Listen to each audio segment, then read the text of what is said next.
असा एखादा भ्रष्ट लोकनेता जर गावामध्ये आला आणि त्याच्या पायावरती पाणी घालायला जर आमची एखादी मायमाऊली येणार असेल तर तिला रोका, कारण कुत्र सुद्धा मुताईची यांच्या पायावरती यांची लायकी नाही. अशा माणसांच्या पायावरती आमच्या मायमाऊलीला घागरीरित्या करायला भावानो लावू नका. अरे पण गेली 22 वर्ष आम्ही चळवळीमध्ये काम करतोय. आमच्या आई वडिलांच्या मी जन्माला घातलेल्या 2 मुलांच्या डोक्यावरती हात ठेवून अख्ख्या महाराष्ट्राला सांगतोय की हरामीचा या हाताला स्पर्श झालेला नाही. सत्यजित आबा असतील किंवा धैर्यशील माने असतील, ही शपथ 7वे मध्ये घ्यायची. राजू शेट्टींची माघार त्या दिवशीच आम्ही घ्यायला तयार आहे. तुम्ही तुमची चिन्ह आम्हाला खांद्यावरती घ्यायला लावता. तुमच्या पक्षाचे आम्ही गुलाम आहोत, तुमच्या पक्षाचे आम्ही दास आहोत. नाही, लक्षामध्ये घ्या, आमच्या खांद्यावरचा झेंडा हा शेतकऱ्याचा अजेंडा आहे आणि तोच आमच्या खांद्यावरती राहणार आहे. तुम्ही नायक होऊ शकत नाही, तुम्ही नाच्या आहात आणि नाच्या कधी लक्षामध्ये राहत नाही. चित्रपटाचा नायक माणसांच्या डोक्यामध्ये राहतो.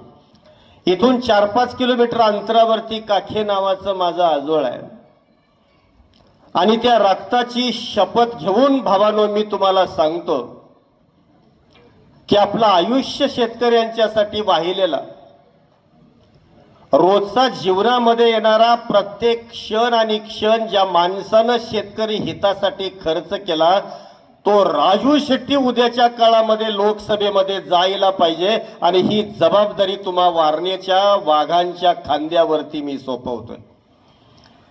आतापर्यंतच्या 3 निवडणुकांचा आलेख मी जेव्हा डोळ्यासमोर घेतो तेव्हा सातत्यानं पन्हाळ्यानं राजू शेट्टींना लीड दिलेला आहे. यावेळी वेगवेगळ्या प्रकारच्या शंका कुशंका उपलब्ध व्हायला लागलेत. या विभागाचेच आमदार आता राजू शेट्टींच्या विरोधामध्ये उभा राहिलेत. या निवडणुकीमध्ये जरी सत्यजित आबा जरी उतरले तरी आमचा विश्वास आहे तो या शेतकऱ्याच्या कष्टकऱ्याच्या खांद्यावरती आमचा विश्वास आहे आणि तो विश्वास आम्हाला निश्चितपणाने उद्याच्या काळामध्ये यश देणार आहे. ही माणसं आता तुमच्या समोर येतील, वेगवेगळ्या प्रकारच्या वल्गना करतील, पण भावानो, हा शेतकरी जर टिकायचा असेल, ही चळवळ जर तुम्हाला टिकावी असं वाटत असेल तर किमान एक तरी शेतकऱ्यांचा लोकप्रतिनिधी त्या सभागृहामध्ये जायला पाहिजे आणि ही जबाबदारी तुमच्यावरती आहे. आपल्या खांद्यावरती असणाऱ्या या गटातटाच्या पक्षाचे झेंडे सगळे भावानो बाजूला करा, कारण आजच्या राजकारणाला काही धरबंधच राहिलेला नाही. कोणता पक्ष कुणाला कधी मिठी मारेल याचा काही नियमच नाही. मग महाविकास आघाडी असो किंवा महायुती असो, ज्या अभद्र युत्या तुमच्या समोर नांदत आहेत ह्या निष्ठेच्या नाहीत भावानो, हे लक्षामध्ये घ्या. कारण या राजकारणाच्या आखाड्यामध्ये उतरलेले हे सगळे राजकारणी म्हणजे IPLचे खेळाडू आहेत. आज इकडून खेळतील, उद्या लगेच तिकडे उडी मारतील आणि आपल्या समोर येऊन वेगवेगळ्या प्रकारची आपल्याला स्वप्न दाखवत राहतील. हा महाराष्ट्र खरं तर संतांचा, हा महाराष्ट्र वीरांचा, हा महाराष्ट्र शूरांचा, हा महाराष्ट्र शाहिरांचा, आज तोच महाराष्ट्र खोके बहादरांचा झाला गेलेला पाहायला मिळतोय. एक आमदार 50-50 कोटीला विकला गेला, एक खासदार 50-50 कोटीला विकला गेला आणि तो खोके सम्राटी आता राजू शेट्टींच्या विरोधामध्ये उभा आहेत. ही जनताच त्याला आता जागा दाखवल्याशिवाय राहणार नाही. विकासाची वेगवेगळी या ठिकाणी तुम्हाला ही माणसं स्वप्न दाखवतील, पण खरंच भावानो विकास कुणाचा झाला? आमच्या शेतकऱ्यांचा विकास झाला का? आणि झाला असेल तर तो कुणी केला? माझा एवढाच दावा आहे, या माणसांचे फक्त खिसे झाडा, हा महाराष्ट्र 10 वेळा कर्जमुक्त होईल एवढी संपत्ती या लोकनेत्याने आपल्या जवळ ठेवलेली आहे. आणि ही सगळी तुमच्या आमच्या घामाची केलेली चोरी आहे, लक्षामध्ये घ्या. गेल्या मला वाटतंय वसंत पाटील गुरुजी खूप दिवसापूर्वी आम्ही 7व्यामध्ये आलो होतो. 1-2 सभा माझ्या झालेल्या होत्या. 20 वर्षापूर्वी जेव्हा मी या 7व्यामध्ये आलो त्यावेळेचं 7वे हे गाव आणि आज 20 वर्षानंतर जेव्हा मी या गावामध्ये येतोय तेव्हा तो बदललेला जो गाव आहे तो गाव या लोकनेत्यांनी बदलला नाही, राजू शेट्टी नावाच्या माणसानं तो गाव बदलला, हे लक्षामध्ये घ्या. तुम्ही एकदा बारकाईनं तुमच्या गावाकडे तटस्थपणानं पहा. 20 वर्षापूर्वी 7व्यामध्ये आरसीसी घरं किती होती? 20 वर्षापूर्वी 7वे गावामध्ये 4 व्हीलर किती होत्या? 20 वर्षापूर्वी 7वे गावामध्ये मोटरसायकली किती होत्या? आणि 20 वर्षापूर्वी किती जणांच्या घरामध्ये एका जातीच्या डझनभर क बशा होत्या आणि एका जातीच्या सोलापूरच्या चादरी किती होत्या?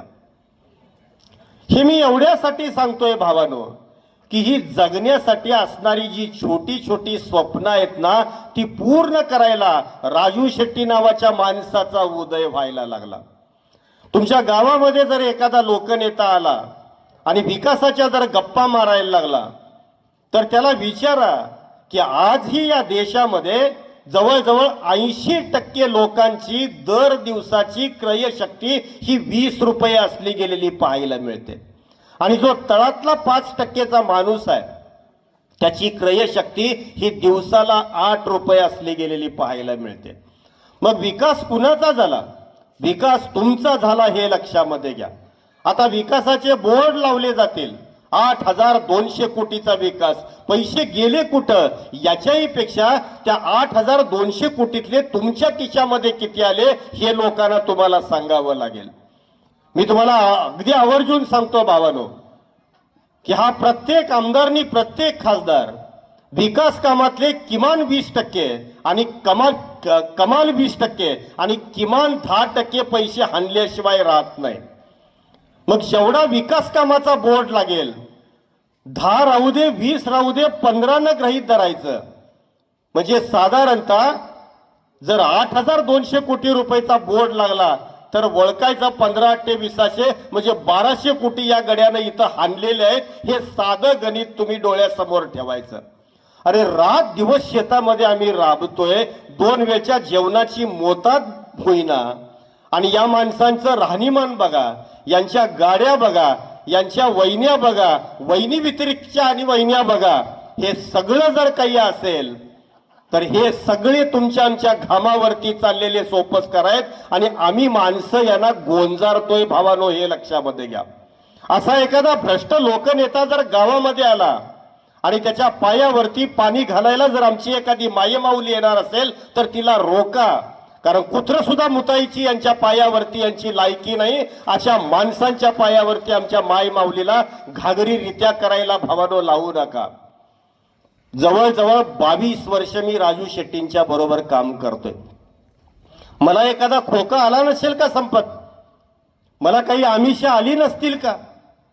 अरे पण गेली 22 वर्ष आम्ही चळवळीमध्ये काम करतोय. आमच्या आई वडिलांच्या मी जन्माला घातलेल्या 2 मुलांच्या डोक्यावरती हात ठेवून अख्ख्या महाराष्ट्राला सांगतोय की हरामीचा या हाताला स्पर्श झालेला नाही. सत्यजित आबा असतील किंवा धैर्यशील माने असतील, ही शपथ 7वेमध्ये घ्यायची. राजू शेट्टींची माघार त्या दिवशीच आम्ही घ्यायला तयार आहे. तुमचे सगळे कारनामे आम्हाला माहित आहे. हळूहळू त्याचा सगळा लेखाजोगा सुद्धा उद्याच्या काळामध्ये वाचला जाईल. यांना सत्ता का हवी आहे त्याचं कारण त्यांनी लोकांच्या समोर द्यावं.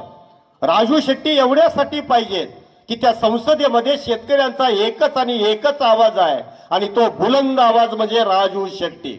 तुम्ही शेतकऱ्यांच्या प्रश्नावरती बोलत नाही. तुमचे आमदार विधानसभेमध्ये किती बोललेत जरा मला क्लिप दाखवा. तुमचे खासदार किती बोललेत जरा मला क्लिप दाखवा. यांना बोलायला येत नाही, ही बोलत नाही. तुमचे आमचे प्रश्नच यांना माहीत नाहीत. कारण हे आरशे महालामध्ये जन्मलेले सगळे देवळातले टाक आहेत, हे लक्षामध्ये घ्या.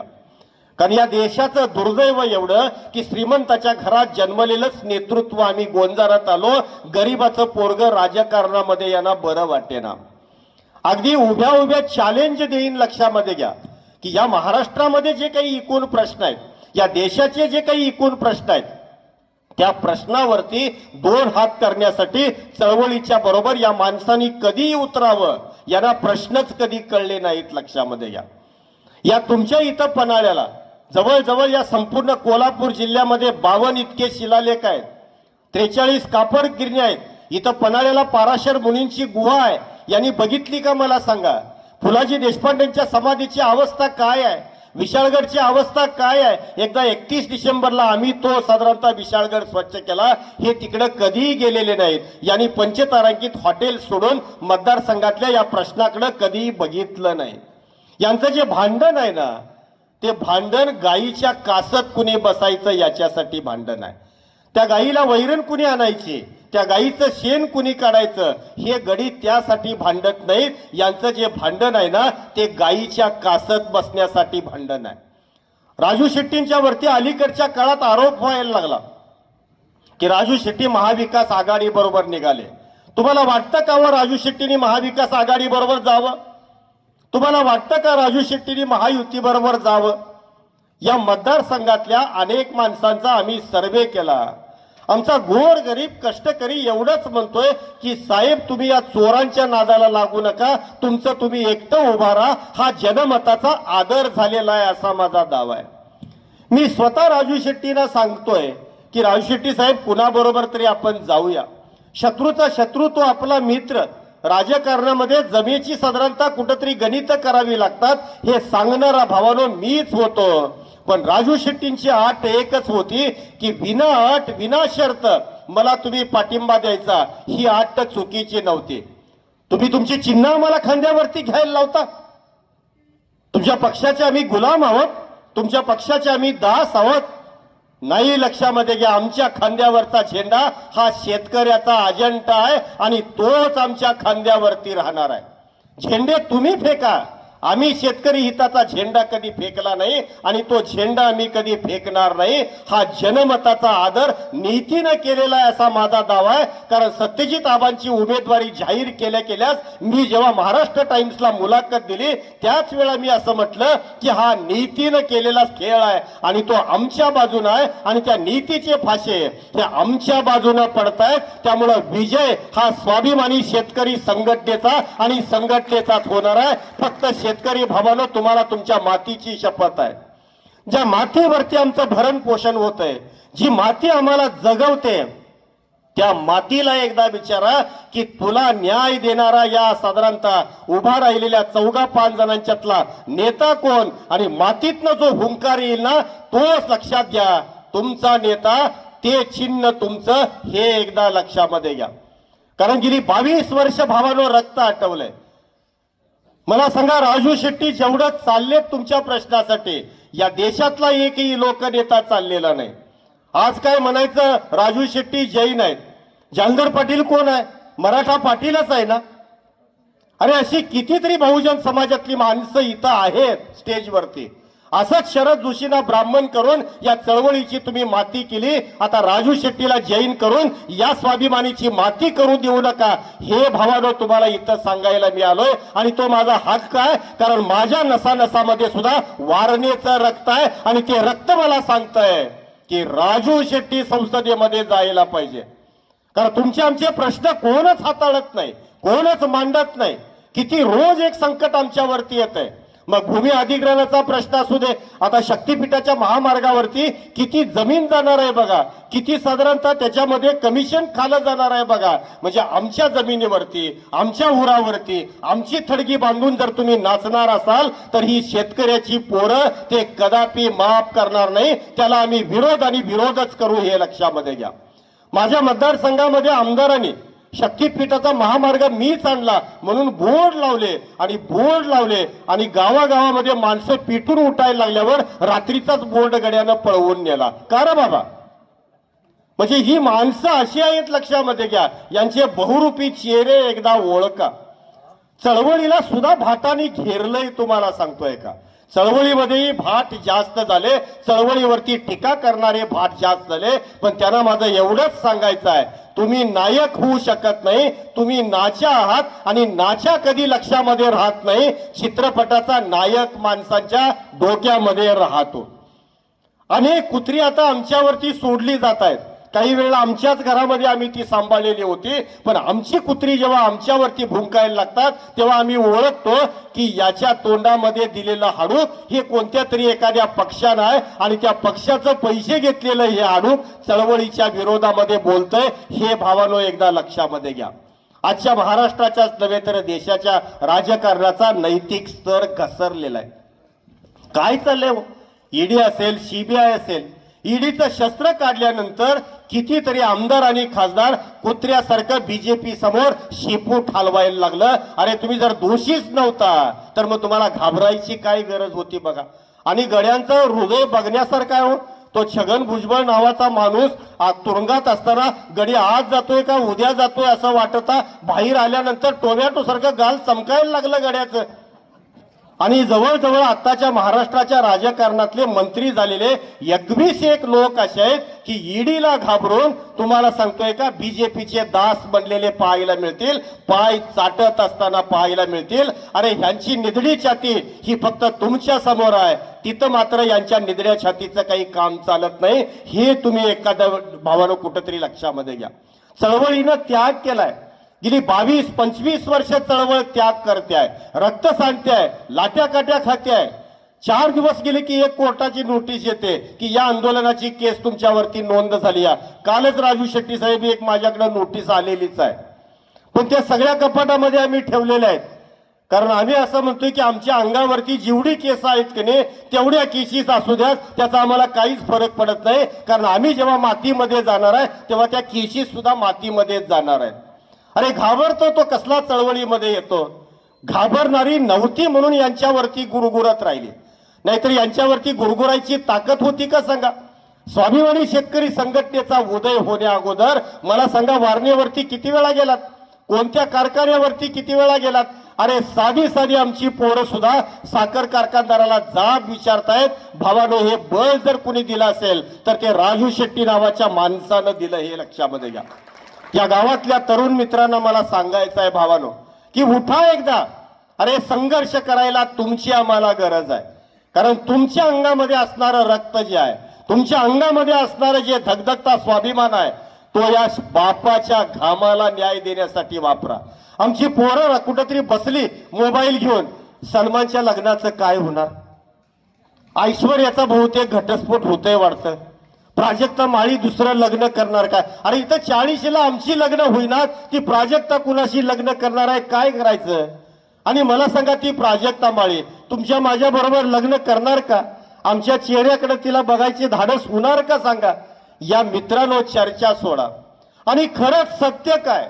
राजू शेट्टी जर दोषी असेल भावानो तर आता इथं समोर जाब विचारा. राजू शेट्टींच्या वरती ईडीचं शस्त्र उगारून बघा, आहेच काय आमच्याकडं? भावानो या नैतिकतेला कुठेतरी दाद द्या असं मला वाटतंय. ही निवडणूक जी होते आहे ना, ही निवडणूक प्रश्नावरती व्हायला पाहिजे असं माझं प्रामाणिक मत आहे. आजची निवडणूक प्रश्नावरती होते का हो? उद्धव ठाकरे साहेब प्रश्नावरती बोलतायत का हो? महायुती प्रश्नावरती बोलते का? मला सांगा. आमचे प्रश्न इथं तुम्हाला सांगतोय का यांच्या नजरेमध्ये सुद्धा नाहीत. फक्त राजू शेट्टीला घेरायचा, आणि राजू शेट्टीला घेरला की एकदा तुमचा आवाज बंद होतोय हे या माणसांना माहित आहे. पण या सगळ्या महाविकास आघाडीच्या आणि महायुतीच्या नेत्यांना मला सांगायचं आहे, तुम्ही कितीही राजू शेट्टीच्या भोवती चक्रव्यूह आका, आम्ही अभिमन्यूचे वारसदार आहोत. हा चक्रव्यूह तुमचा भेदल्याशिवाय आम्ही राहणार नाही. आणि राजू शेट्टीला ही जनता, हा शेतकरी, हा कष्टकरी त्या संसदेमध्ये पाठवल्याशिवाय राहणार नाही. यांनी बऱ्याच वेळा राजू शेट्टीला घेरत असताना इचलकरंजीचा पाणी प्रश्न उकरून काढला. राजू शेट्टीने इचलकरंजीला पाणी दिलं नाही. कावो धैर्यशील माने साहेब, 5 वर्ष तुम्ही खासदार झाला, इचलकरंजीचा पाणी प्रश्न सोडवला का? आव्हाडे दादा, तुमच्या तहआयात आमदारकी खासदारकी तुमच्या घरात आहे, इचलकरंजीचा प्रश्न का सोडवला नाही? बीजेपीचे नेते हळवणकर साहेब, तुम्ही आमदार होता ना, इचलकरंजीतले होता ना, मग काय इचलकरंजीचा पाणी प्रश्न सोडवला नाही? पण मी आज या 7व्यामध्ये तुम्हाला भावानो सांगतो की इचलकरंजीचा पाण्याचा प्रश्न सुद्धा राजू शेट्टी आणि राजू शेट्टी सोडवणार, ती दुसऱ्या कोणाची धमक आहे असं मला वाटत नाही. अरे तिथं काम करणारा जो यंत्रमाग धारक आहे तो आमचाच ज्ञाती बांधव आहे. कोण गेला यंत्रमागावरती काम करायला? आव्हाडे दादांच्या घरातलं कुणी आलं का? धैर्यशील मानेंच्या घरातलं कुणी आलं का? आणि धैर्यशील माने साहेब तुमचं पोट भरणार तरी कधी एकदा आम्हाला सांगा. कारण आदरणीय माने साहेबांना 25 वर्ष खासदार केलं, ते काँग्रेसमधून खासदार झाले. आदरणीय वहिनी एकदा राष्ट्रवादीतून झाल्या, एकदा सेनेतून उभा राहिल्या. तुम्ही आता कशातनं खोके सम्राट म्हणून उभे राहिला? पक्ष तुम्ही शिल्लक ठेवलाय कुठं? अरे राजू शेट्टींच्याकडे बोट दाखवत असताना आपल्या कुटुंबाकडे पाठीमागं कुठं तरी बघा. कारण एक बोट जेव्हा आपण समोर उभा करतो ना, तेव्हा 4 बोटं आपल्याकडे असतात. तुमच्या घरामध्ये पक्ष शिल्लक राहिला नाही, एवढे पक्ष तुम्ही बदलले. हीच कमी अधिक प्रकारे सत्यजित आबांची भूमिका आहे. पण राजू शेट्टी हा एकमेव असा माणूस आहे की जो फक्त शेतकरी चळवळीचं रक्त घेऊन उभा आहे. अरे जर कदाचित बीजेपीची ऑफर स्वीकारायची म्हटलं असतं तर ते तहायात मंत्री राहिले असते आणि जालंधर पाटील नावाचा माणूस, सावकार नाईक नावाचा माणूस, राजेंद्र गड्डेवार सारखा किंवा वैभव कांबळे सारखा माणूस विधानसभेमध्ये आमदार म्हणून कधीच गेला असता. अरे नको तुमची ती आमदारकी, आम्ही फेकून देतोय. आम्ही शेतकऱ्याची पोर आहोत आणि शेतकऱ्याच्या घामाला न्याय मिळण्यासाठी आम्ही खरं तर झगडणार आहे. मला सांगा, आज तगाय गेल्या 25 वर्षामध्ये कुठल्याही या महाराष्ट्रातल्या नेत्यानं राजू शेट्टींचे असो किंवा जालंधर पाटलांच्या मिशीला लागलेलं जर खरकटा दाखवलं तर उद्यापासून चळवळीमध्ये भावानो आम्ही काम करत नाही. एवढ्या प्रामाणिकपणानं आम्ही काम करत आलो. आम्हाला काय अपेक्षित आहे? आम्हाला अपेक्षित आहे आमच्या शेतीमालाला भाव मिळायला पाहिजे. अरे आमच्या ऊसाला न्याय मिळायला पाहिजे. मला सांगा, कुठंतरी राजू शेट्टींचा उदय झाला आणि 460 रुपयाचा दर किमान 3032 पर्यंत तरी आला. 3032 हे भावानो काहीच नाही. आज चिनीमंदी.com वरती तुम्ही जा. माझा एक त्या ठिकाणी पत्रकारांना मी विनंती करतोय की तिथं माझा एक लेख आज चिनीमंदी.com वरती आलाय आणि त्याच्यामध्ये मी स्पष्टपणानं असा दावा केलाय. माझ्या शिवार संवाद या युट्यूब चॅनेलवरती सुद्धा तो व्हिडिओ मी केलेला आहे की आज मी तिला ऊसाच्या एका टनाला आम्हाला 48,960 रुपये मिळायला पाहिजेत. धोका चुकला का हृदयाचा जरा बघा शेतकऱ्यांच्या. आणि हे गणित भावानो बरोबर आहे. मी 1986ला प्राध्यापक म्हणून जेव्हा नोकरीला लागलो त्यावेळेला माझा पगार हा 1630 रुपये होता. त्याच वेळेला ऊसाचा दर हा कुंभी कारखान्याचा 320 रुपये होता. आज 320 रुपयाचा दर हा साधारणतः 3200 पर्यंत कुंभीचा गेला. म्हणजे ऊसाचा दर हा 10 पटीनं वाढला. आणि 1986ला माझा पगार जो 1630 रुपये होता, 2021ला ज्या वेळेला मी सेवानिवृत्त झालो त्यावेळेला माझा पगार हा 2,54,000 रुपये होता. म्हणजे माझा पगार 153 पटीनं वाढला. म्हणजे माझ्या या एका शरीरामध्ये जो शेतकरी नावाचा जालंधर पाटील आहे त्याला ऊसाचा दर 10 पटीनं दिला आणि याच शरीरामध्ये एक प्राध्यापक जालंधर पाटील आहे त्याला मात्र 153 पटीनं वाढ दिली. म्हणजे जालंधर पाटील नावाच्या प्राध्यापकाला जी 153% वाढ मिळाली ती जर आमच्या ऊस उत्पादकाला दिली असती तर 48,960 रुपये आजही ऊसाचा भाव झाला असता. आणि 48,960 रुपयेचा भाव मिळण्यासाठी तुम्हाला भावानो संघर्ष करायचा आहे. आणि हा कसा देता येतोय याची गणितही मी वारंवार मांडलेली आहे. कॅव्हिकारा रम नावाची एक रम साधारणतः तुम्ही युट्यूब वरती जा, ऊसाच्या रसापासून बनवली जाते. 750 मिली बाटलीचा दर 6,200 रुपये असला गेलेला पाहायला मिळेल. या साधारणतः संपूर्ण जगामध्ये मद्याचे दर काय असतील तुम्ही साधारणतः जावा युट्यूब वरती, तुम्हाला दिसेल की साहेब मद्याचा मी काल साधारणतः वाचलेला दर आहे 24 कोटी रुपये एका बॉटलची मद्याच्या बाटलीची किंमत आहे. लक्षामध्ये घ्या. अरे मातीमध्ये आम्ही सोनं पिकवायला लागलोय. इथं मदिरेला काय भाव दिला जातो बघा. म्हणजे ग्रहलक्ष्मीला मान नाही पण नाचणाऱ्या बाईचा तमाशा मात्र आम्हाला जवळचा वाटायला लागला. हे विश्व कुठंतरी भावानो बघा. कारण आमचा ऊस ही खरं सांगतो तुम्हाला सोन्याची कांडी आहे. कारण आज हिताची कंपनीने सुद्धा एक बॅटरी बनवलेली आहे. ती बॅटरी ही चमचाभर साखरेपासून बनवलेली आहे. लॅपटॉपमध्ये त्याचा वापर होतोय. जपानची सोनी कंपनी जी आहे त्या सोनी कंपनीने सुद्धा साखरेपासून, कारण साखरेमध्ये जी ऊर्जा आहे तेवढी ऊर्जा कशातच नाही. आज इंग्लंडमध्ये संशोधन चाललंय की बग्यासपासून बांधकामाच्या विटा बनवायच्या आणि आमच्या मातीच्या विटेपेक्षा सुद्धा त्याची मजबूती ही जास्त असली गेलेली पाहायला मिळते. म्हणजे हे तंत्रज्ञान आमचा साखर उद्योग कधी करणार मला सांगा. कारण यांचं डोकंच साखर मळी मोल्याशीस आणि बग्यात सोडून आमच्या एकाही कारखानदाराचं डोकं पुढे जायला तयार नाही, तरी त्या डोक्याला तुम्ही डोकं का लावताय, हा माझा साधारणतः भावानो प्रश्न आहे. आणि त्यासाठी मी तुम्हाला म्हणतोय, लक्षामध्ये घ्या की कुठंतरी राजू शेट्टी नावाचा माणूस त्या सभागृहामध्ये जायला पाहिजे. हे सातत्यानं आम्हाला सांगतायत की एक रकमी हप्ता ही खरं तर चुकीची गोष्ट आहे. अरे भावानो, एक रकमी पहिला हप्ता आम्ही एवढ्यासाठी मागतोय की तो स्ट्रेस कमी करणारा शेतकऱ्याचा पहिला आउटलेट आहे, लक्षामध्ये घ्या.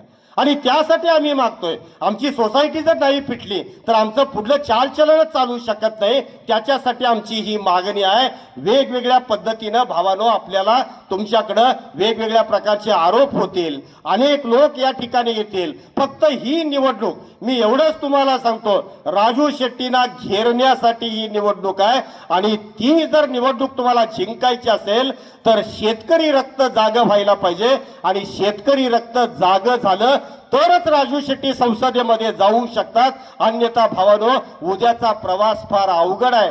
कारण कितीतरी परिश्रमानं हजारो लाखो कार्यकर्त्याने एका कळसुबाई शिखरासारखा एक नेता, सामान्य कुटुंबातला, ज्याच्या घरामध्ये 4 माणसं सुद्धा बसण्याची ऐपत नव्हती, अशा घरातला एक नेता फार परिश्रमानं आपण उभा केलाय. त्याला बळ द्या, त्याच्या बाहुबलामध्ये अशी शक्ती द्या, अशी ताकद द्या की या चौरंगी लढतीमध्ये एकही माऊलीचा पुत्र त्यांच्याकडे तिरक्या नजरेनं पाहणार नाही. आणि राजू शेट्टींच्याकडे तिरक्या नजरेनं पाहायचा कोणी प्रयत्न करू नका. त्यांचा सुद्धा दत्ता सामंत करण्याची अनेक वेळेला धमकी आली, पण आज तुम्हाला सांगतो की स्वाभिमानी मावळ्यांचं कवच आणि तुम्हा सगळ्या शेतकरी बांधवांचा आशीर्वाद राजू शेट्टींच्या केसाला सुद्धा धक्का लावू शकणार नाही. एवढीच वारणेचा सुपुत्र, वारणेचं रक्त, या तुमचा साधारणतः मातीचा एक पुत्र म्हणून मी तुम्हाला विनंती करतो की शेतकरी विचार टिकायचा असेल, तुमचा शेतकरी विचाराचा अजेंडा जर दिल्लीमध्ये पुन्हा जावं असं तुम्हाला वाटत असेल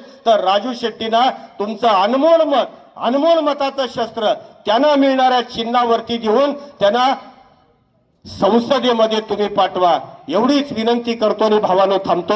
जय हिंद, जय महाराष्ट्र.